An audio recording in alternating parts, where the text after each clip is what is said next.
There we go. K-Trans got everything a little more under control now.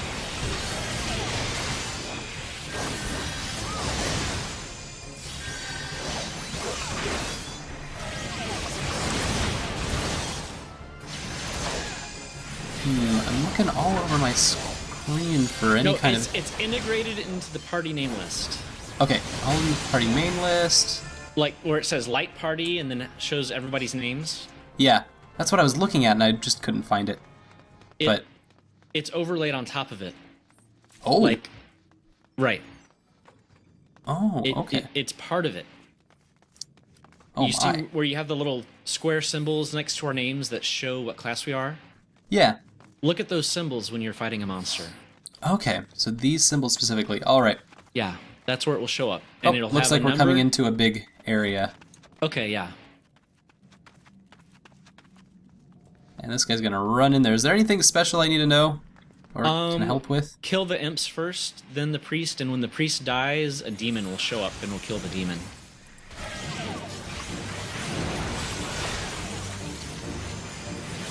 Yeah, but while you have one of the imps targeted, yeah, look at your party name list. You'll see like an A, yes, or a number. It'll show you the relative ranking of what this guy's list looks like. Okay, A, 2, 3, and I see how it's constantly changing.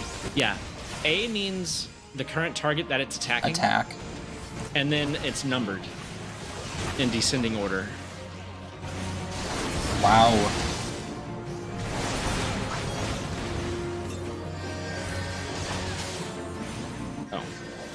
Oh, my fairy died.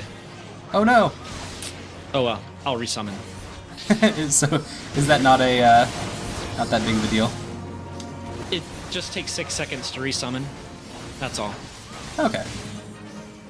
So as long as not everything goes wrong in 6 seconds. Yeah. And I do have my own healing spells. I'm not totally dependent on the fairy. Okay. So anyway, now that we understand where to find information about the threat order, there is a couple other little bits. Healers, by default, if their target that they're healing is under attack, they also gain threat. And so there are times... Oh, I want to kick this guy. Oh, I didn't kick him. Did not kick him in time. Oh well. So if the healer gains more threat than the tank, that can also be a problem. Yes, that's very much a problem. Alright, so we've got plundered Haubergons. Not Haubergon. That's heavy armor. Oh. I don't have any heavy armor. Guess I should probably do something about that. But I always feel so bad. Oh, you can knead on that one if you want. But I always feel bad kneading. Ah, do it if you can. Okay.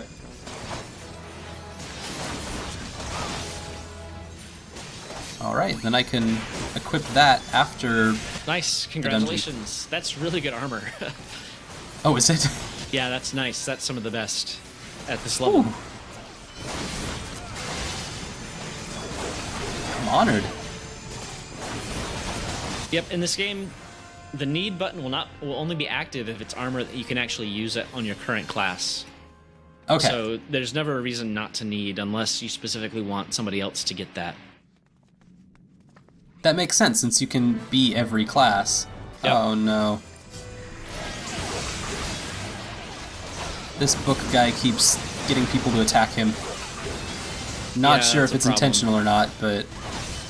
He's running too far ahead. Yeah, he got taken from the side actually because the tank didn't notice there was a lip to this edge.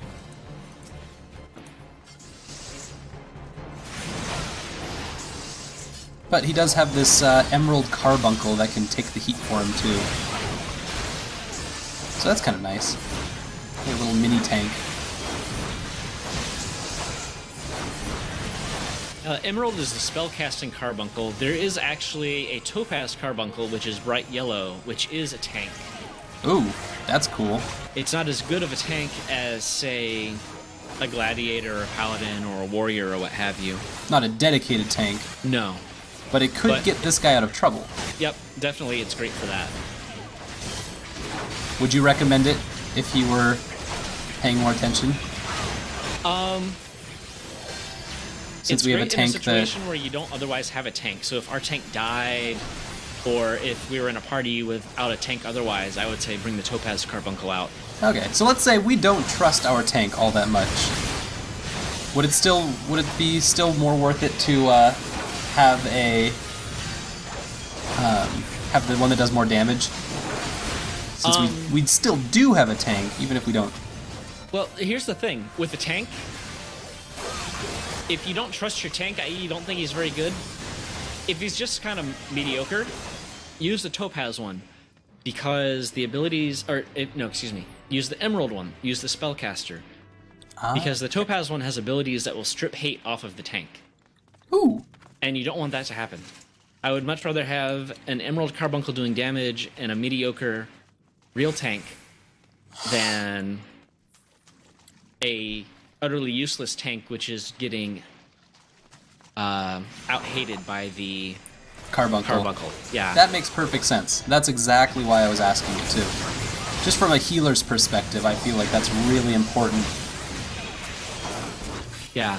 Especially when it comes to these kinds of party situations, it's all about communication. And you can do a lot of communication without even talking, just by the way you do stuff. It can say a lot. Right. And so, I mean, these guys haven't even talked to us. And I'm not saying I don't trust the tank, because I think actually he or she's doing a fantastic job. Since we've been doing fine so far. Yep. But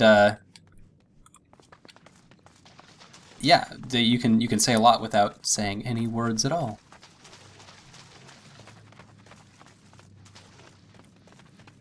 It's this healer that we have to worry about. Oh, absolutely. They're a loose cannon, I tell you what. I have no idea what I'm doing here. God. I say that somewhat tongue-in-cheek. Oh, dear. No, stop running away. Don't run away. Don't run away. This Arcanist is going to get us all killed. He keeps getting into trouble. Yep. Again, he's not letting the tank set the pace. And so that just makes it very difficult. Jeez. Like any good kind of intimate relationship with people, takes communication. Yep. You can, in many relationships, let one person lead and let the other follow. And that's one way of creating communication without speaking. One very common way. Yep. But Arcanist is not equipped to lead because they are squishy. They have no hit points. Yes. And they have nothing that helps them get out of trouble like that. Exactly. And that's where the Trinity that we talked about earlier actually comes in great help. Because that hierarchy automatically makes, alright, the tank leads, everyone follows, which is not a subservient position. Well, I mean, it's subservient in the fact that it comes second, and it's reactionary, but it's not subservient as in lesser in any way. No, it's a team effort. To assume that your sub is lesser than your dom is very foolish. And is very disrespectful to your... That's generally not how that relationship plays out at all. Fortunately, it sometimes does. It's just not respectful to your subservience. Oh, alright. Right. Anyway, we're talking about Final Fantasy, right? We're talking about Final Fantasy, not other fantasies. Those are not the final ones, at least. No.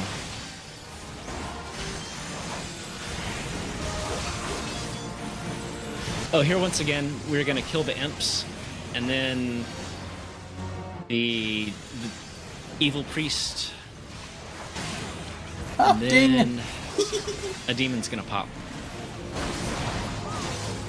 Yep. Ding! Oh, congrats. I am 1 level pokier now.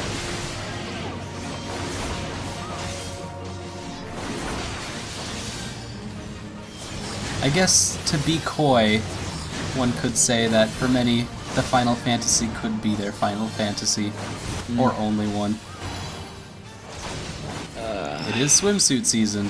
It is swimsuit season, yes. Oh, I could limit break this guy. Feel free. That bar fills up pretty quickly. Let's do it. Kaboom! Yeah! There we go. That's wicked.